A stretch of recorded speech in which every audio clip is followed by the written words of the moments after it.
good news about Jesus as according to Luke chapter 5 from verse 33 to verse 39.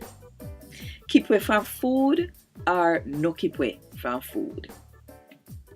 Them tell Jesus say, whole heap of time, John follower them keep away from food and pray.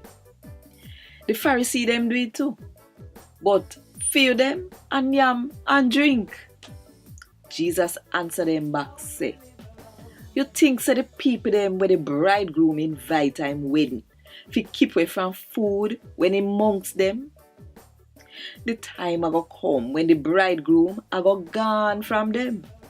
At that time there, them will keep away from food. Then Jesus tell them say, nobody not tear new clothes fi patch up old clothes. Cause the patch from the new one nah go match the old one. Nobody no put new wine in a old wine bottle. Cause the new wine will bust up the bottle and the wine a go dash away. New wine must put in a new bottle.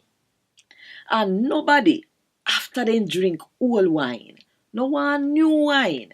Cause them say the old one better. A Gad Wod Dis. Thank God.